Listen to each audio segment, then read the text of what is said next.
All right, Natalie, thank you. Well, U.S. representatives will only be in session 8 more days of 2017. In that time, though, there's a push to pass some major legislation, including tax reform. U.S. Representative Mike Turner is here with me this morning. Congressman, thank you so much for being here. We really appreciate it. I know you got to head out to D.C. this afternoon, so kind of a quick turnaround.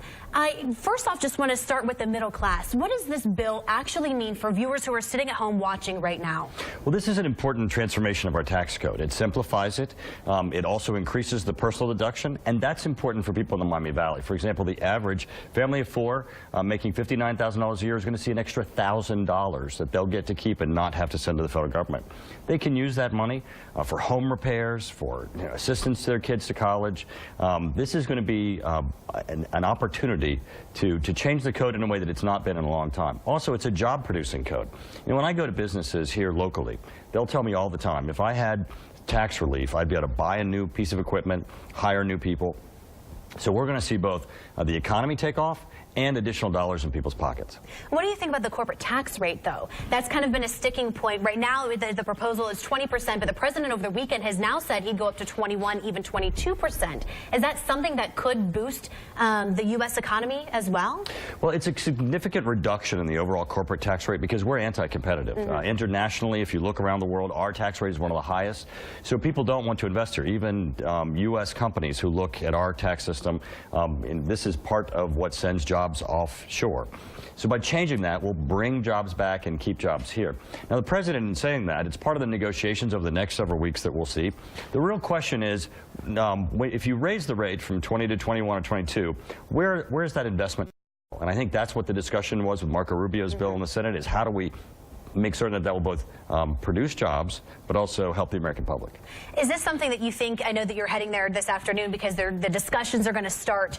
Is this something you think you can get done before the 15th? Or? I do. There's the momentum there. I mean, people, first off, the American public want it. The business community wants it. You're seeing the pent-up demand in the stock market and in the economy that I think will make a difference. So this is something that we need to do, and we need to do it in a big way. Well, kind of switching gears a little bit here, but Representative John Conyers and Senator Al Franken have both been accused of sexual misconduct. Both of them haven't really stepped down as far as that goes. What do you think should be done when somebody is put in a situation or these allegations are brought forth?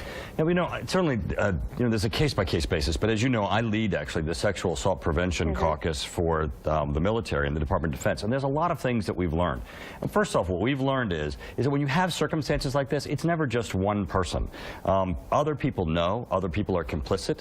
What we need to do is make certain we have in place an opportunity for people to report sexual assault and sexual harassment, for others to come forward. We need a culture where it's clear that if you're aware that someone else is being subject to harassment or sexual assault, that you come forward and help report it also, because this is not only inappropriate behavior, this is frequently criminal behavior, and for that people need to be held accountable. Talking about Harvey Weinstein, going into some of the other areas, Matt Lauer was the big breaking news last week.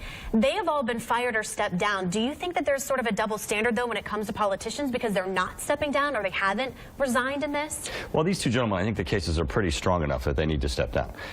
And it's clear again that this is abuse. This is abuse of power. This is the type of abuse where others knew and were complicit.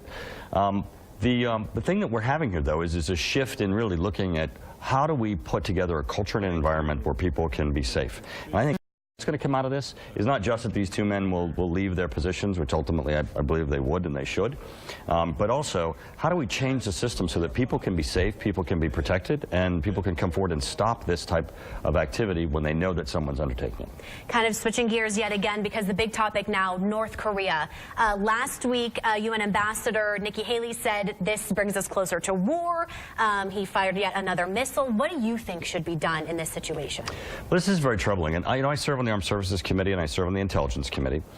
So the issues that are now becoming public are issues that we've known for 5-10 years as North Korea has begun its development and its pursuit of nuclear weapons and missile technology that places the United States at risk. Through two administrations, not enough has been done to stop them. Now, I can tell you this, at Wright-Patterson Air Force Base, NASIC, the National Air and Space Intelligence Center, has been working closely on this. All the information that the President is receiving, that our decision makers in the Department of Defense are based upon upon assessments that are ongoing at the 3,000 people that are at Wright-Patterson Air Force Base. So our community is critical in trying to make certain that we're secure in this issue.